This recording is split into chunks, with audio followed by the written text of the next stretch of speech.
Assalamualaikum warahmatullahi wabarakatuh. Ngelanjutin video yang kemarin, kali ini gua mau membangkitkan Ryobi.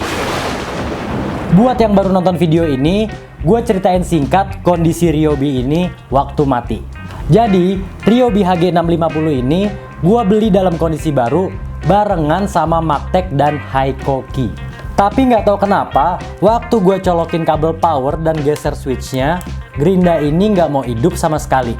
Analisa sederhana gue sih mungkin dari kabel powernya yang putus di tengah, atau dari carbon brushnya yang kurang ngeplak ke komutator. Jadi kurang nempel gitu. Jikalau istilah kata sampai rotor atau stator yang kena, berabe urusannya. Lah ini kan gerinda baru.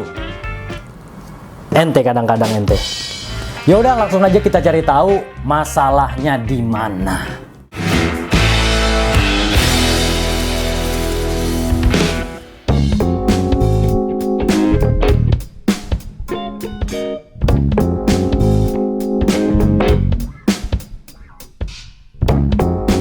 Nah, kayak yang tadi gue bilang, gue pengen ngecek dulu dari yang paling sederhana, dari kabel powernya ini. Gua pakai multitester digital dan disetting ke mode suara. Pakai yang analog juga nggak masalah, tapi permasalahannya gua nggak punya.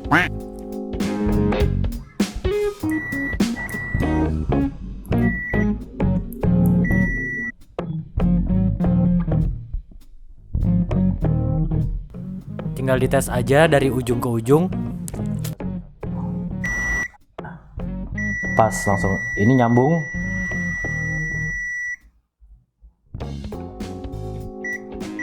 Nah ini juga nyambung. Aman, gak ada masalah. Sekarang gue pengen ngeliat carbon brushnya.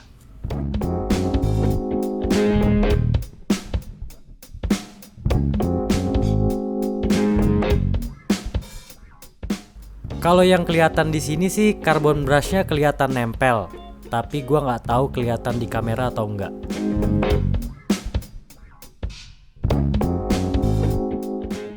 Biar pasti mendingan langsung gua bongkar aja.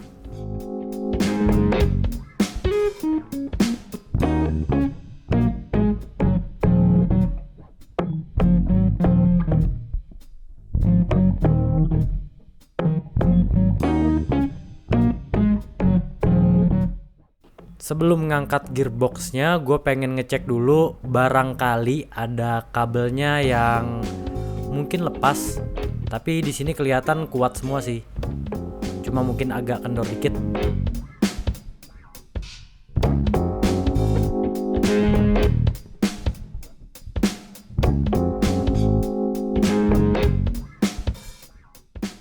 Waduh.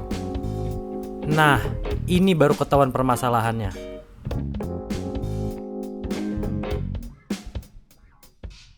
Baru ketahuan ternyata ada dua kawat stator yang putus. Aneh juga ya, ini padahal gerinda baru tapi putusnya udah di stator. Mungkin ada yang tahu kenapa bisa putus kayak gini? Komen di bawah. Langsung pengen gue bongkar aja, sekalian pengen tahu ada lagi gak kawatnya yang putus.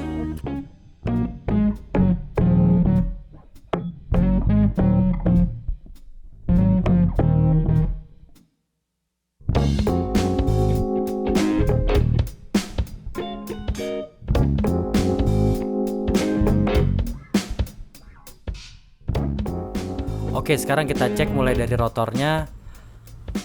Kalau dari komutator kelihatan aman, ada bekas kontak dengan carbon brush, berarti carbon brush dengan komutatornya nempel. Dari kawat rotornya juga kelihatan gak ada masalah, berarti kita bisa langsung ke statornya.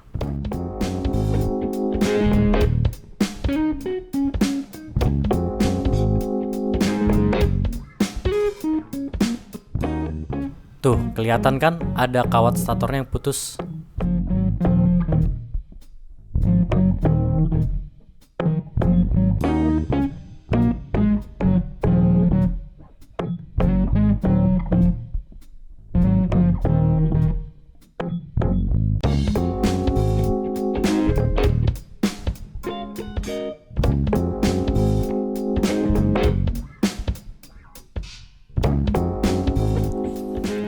Nah, kelihatan jelas kan?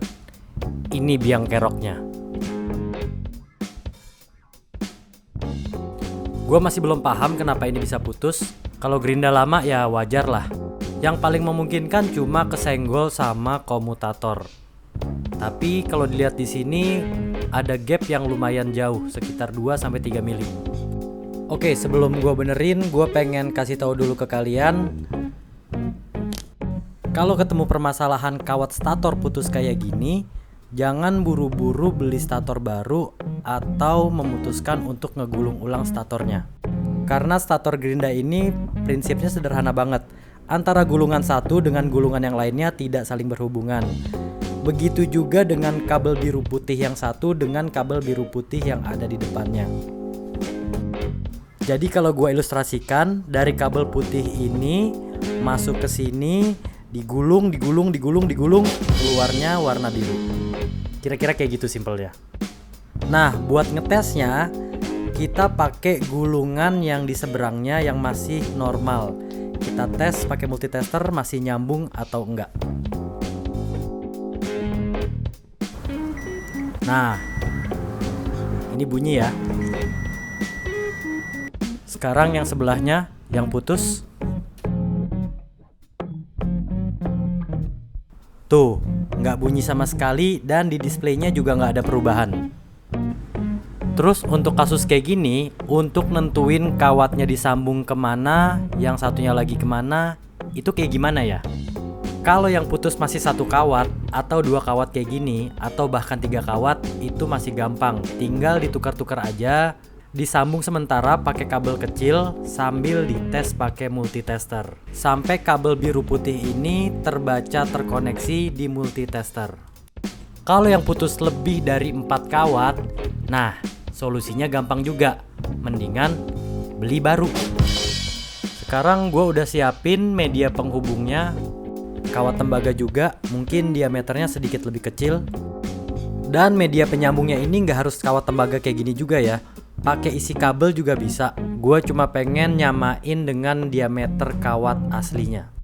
Dan satu lagi, sebelum kalian solder, pastiin bagian ujung-ujung yang putus ini kalian kerok dulu, karena ini ada lapisan coatingnya. Kalau nggak dikikis, timah nggak akan nempel. Oke, sekarang langsung aja kita ke proses penyambungan.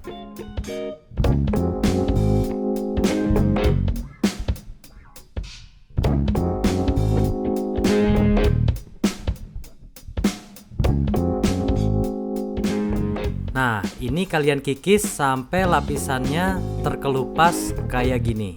Kelihatan perbedaan warnanya lebih terang. Kalau udah kayak gini, berarti udah siap untuk disolder.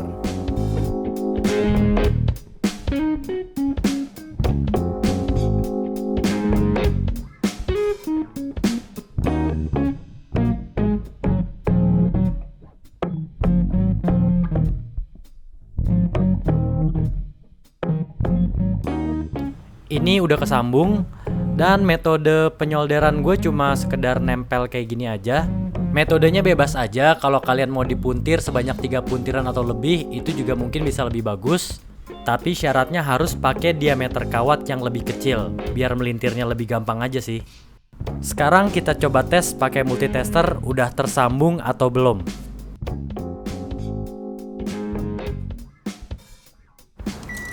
Oke. Udah tersambung, sekarang bisa di coating atau bisa juga kalian pakai vernis kayu.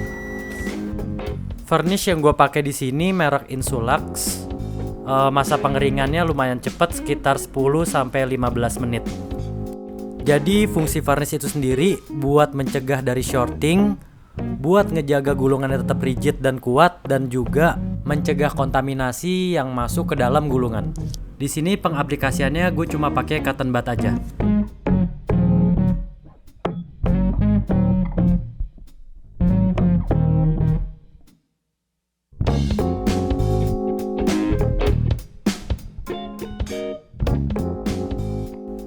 Varnisnya udah kering.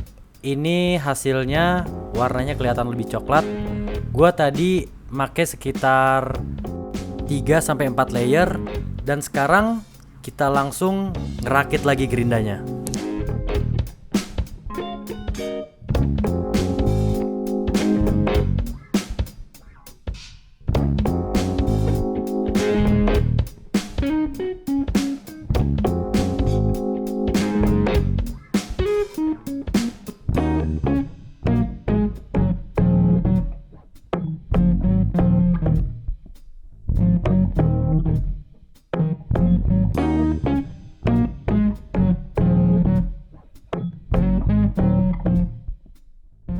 Nah, udah kerakit semua, sekarang tinggal kita coba colokin kabel powernya. Udah kecolok. Bismillahirrohmanirrohim.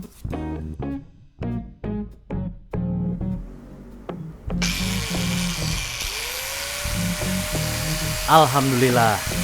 Berarti sekarang kita bisa uji coba kayak biasa.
Ini baru fair. Kalian bisa lihat, ini hasil dari Ryobi dan dua gerinda yang di video sebelumnya gua review. Hikoki, dan Maktek. Kalian bisa lihat kan kenapa Ryobi harakiri. Mungkin doi udah sadar hasil akhirnya kayak gimana.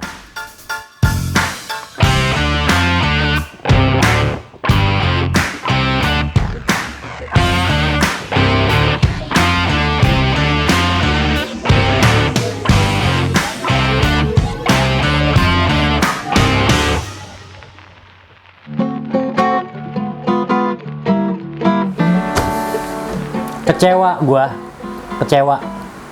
Jikalau istilah kata ini gue biarin mati, mungkin mati yang lebih terhormat. Nih gue jabarin berdasarkan hasil yang tadi kita tes. Dari segi noise nggak beda jauh sama Maktek. Ya hitungannya berisik. Dari segi RPM sebenarnya udah cukup, tapi tetap paling rendah di antara dua pesaingnya, Hikoki dan Maktek. Konsumsi listriknya tanpa beban aja udah hampir 500 watt. Kalau pakai beban 659 watt. Ya sesuai spek sih, tapi ya tetap boros. Nah, ini bagian yang paling menyedihkan. Temperatur headnya panas banget, bisa mencapai 54 derajat Celcius. Temperatur bodinya juga nggak mau kalah, 48,9 derajat Celcius. Kalau ada yang berpendapat, itu ke garas statornya lu sambung-sambung kali bang, jadi RPM-nya rendah. lah gerinda baru kok dibongkar-bongkar, rakitnya kagak bener itu pasti. Habis kau bongkar, peyanglah itu kipasnya bang. Panaslah itu temperatur. Gua juga nggak mau ngebongkar. Siapa suruh mati? Oke, sampai sini dulu video lanjutan gua. Sekali lagi, nggak ada maksud menjelekkan brand tertentu. Gua berusaha menilai jujur dari data, uji coba, dan pendapat gua pribadi. Pilihan akhirnya tinggal kalian yang tentuin. Terima kasih buat kalian yang udah nonton video gue sampai habis. Semoga videonya bermanfaat. Like, share, dan subscribe kalau kalian suka dengan videonya. Dan assalamualaikum warahmatullahi wabarakatuh.